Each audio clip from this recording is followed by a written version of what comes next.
Hello, friends, and welcome back to A House Upon the Rock, Forging an Unshakable Marriage. My name is Wayne Hudson, and for the past 24 years, I've had the great privilege of serving as a biblical counselor at the Home of Grace in Van Cleve, Mississippi. This podcast is a part of that ministry, an opportunity to explore the blueprints God gave us in His Word to build marriages, families, and lives that are truly unshakable. I'm honored that you've chosen to spend this time with me. Today, we're going to talk about rules. Now, I know that might not sound very exciting, but sometimes having a clear set of rules can make life a lot simpler. It reminds me of a story about a Sunday school teacher discussing the 10 Commandments with her 5- and 6-year-olds. After explaining the commandment to honor thy father and thy mother, she asked, "Is there a commandment that teaches us how to treat our brothers and sisters?" Without missing a beat, one little boy shot his hand up and answered, "Thou shalt not kill." Over the years, I've thought that it might be a good idea to have 10 commandments specifically for marriage. If we could just condense all the things we need to know into 10 simple rules, it might make things a whole lot easier. So today, that's exactly what we're going to do. We're going to cover the first 5 of our 10 commandments for marriage. Number 1, thou shalt respect the image of God in your spouse.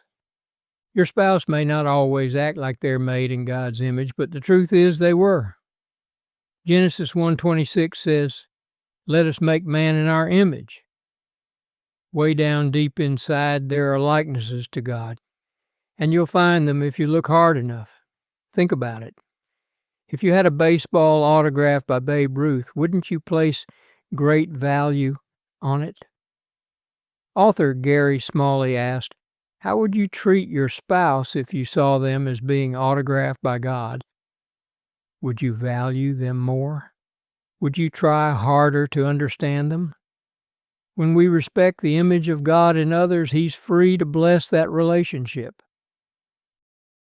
Number 2, thou shalt look upon your spouse as a gift from God. Have you ever received a gift that was so great you had to read the manual to learn how to use it? Your spouse is a wonderful gift from God that you'll never truly enjoy until you learn how he or she operates. And that takes time and a lot of effort. The problem is some of us see ourselves as the gift to our spouse, but we forget to see them as God's gift to us. We need to relish the gift God has given us and use the trials that come to grow closer and wiser. Number 3, thou shalt not forget that love always means sacrifice. Jesus Himself set the ultimate example for us by laying down His life. Ephesians 5 says we are to live a life of love just as Christ loved us and gave Himself up for us. Submitting to one another as the Scripture commands is really nothing more than sacrificing, putting the other person first. Number 4, thou shalt relinquish your rights. Now this is a tough one, especially in today's me-first world. We get lured into thinking our rights and our happiness are what's most important. But our example is Jesus, who gave up His rights for the benefit of others. Philippians chapter 2 tells us to have the same mindset as Christ, who emptied Himself and took the form of a servant. When you stop demanding your rights and start focusing on your responsibilities to your spouse, the entire dynamic of the marriage changes. Number 5, thou shalt esteem the other better than yourself. This is probably the one common thread that runs through all these commandments. Philippians 2 tells us to do nothing out of selfish ambition or vain conceit, but in humility consider others better than yourselves. Now that's easy to say, but it's hard to do. After all, you're the one that sees all their faults up close. But it goes back to remembering that God has entrusted you to be His partner in showing love to your spouse. This is the very heart of the battle we fight at the home of grace. Addiction is a disease of pure self-centeredness.